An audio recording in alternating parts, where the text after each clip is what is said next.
Guys మనం అయితే ఇప్పుడైతే చెన్నై పోతున్నాం. సో అక్కడ వేరే టెంపుల్స్ కూడా ఉన్నాయి, అవి కూడా విజిట్ చేద్దాం అనుకుంటున్నాం.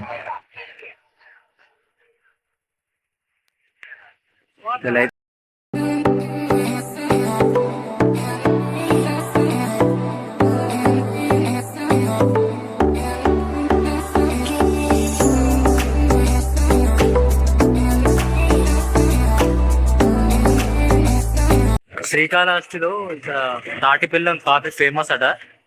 తాగి చూద్దాం ఎట్లుంటుందో, టేస్ట్ ఎట్లుందో చెప్తా. ఓ కాఫీ అయితే తీసుకున్నాం, చూడాలి ఎట్లుంటుందో తాగి.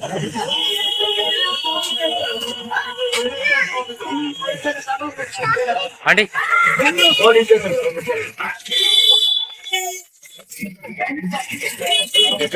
చెప్పలే అంటే ఇంకో కప్పు లేవా? అందులో పోయి మేము షేర్ చేసుకుంటాం. ఒక ఎంటీ కప్ ఇచ్చేసేది, దాంట్లో పోసేసేయి. ఒక ఎంటీ కప్ ఇవ్వవా? కాఫీ కాఫీ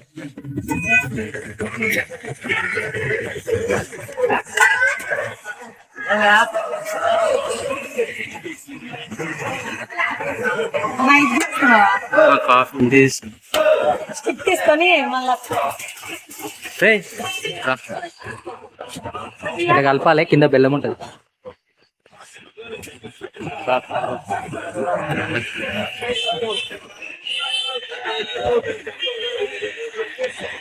టేస్ట్ ఎట్లుంటుందో తెలియక అందుకే 1 తీసుకున్నాం,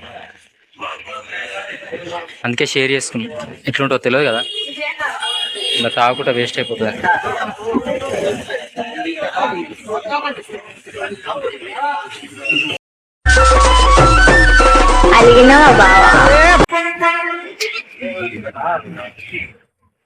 ఘాట్ మామూలుగా లేదు, తాటి బెల్లం ఫ్లేవర్ డిఫరెంట్ ఉంది. ఇదంతా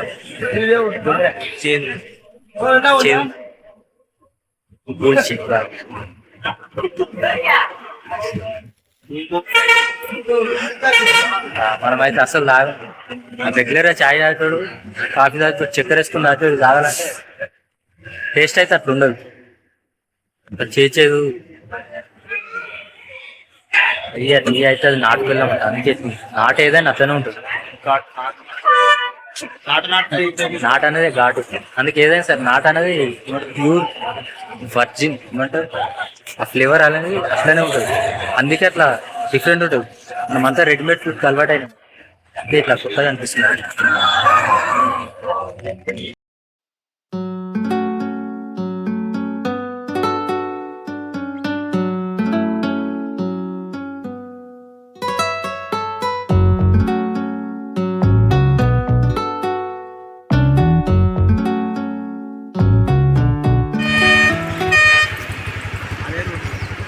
ఇదే రూటా?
మనమైతే వచ్చేసి తమిళనాడులోని తిరుతని అనే ఒక విలేజ్లో సుబ్రహ్మణ్య స్వామి టెంపుల్ ఉన్నది. ఆ టెంపుల్కి వచ్చేసినాం. ఈడ అయితే ఎవరికి తెలుగు వస్తలేదు. అట్లా ఈ టెంపుల్ బయట అంతా పార్కింగ్ ఏరియా.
సుబ్రహ్మణ్య స్వామి టెంపుల్ ఎంట్రన్స్ ఇది.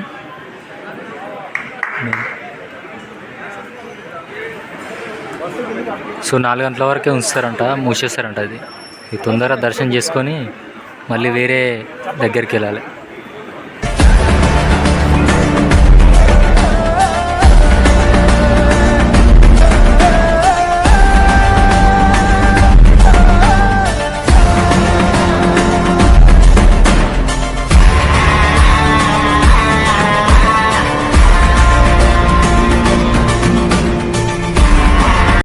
దర్శనం అయితే సక్సెస్ఫుల్ కంప్లీటెడ్ అయిపోయింది. మనము ఎక్కడికి వెళ్తున్నాం నాకు కూడా తెలియదు.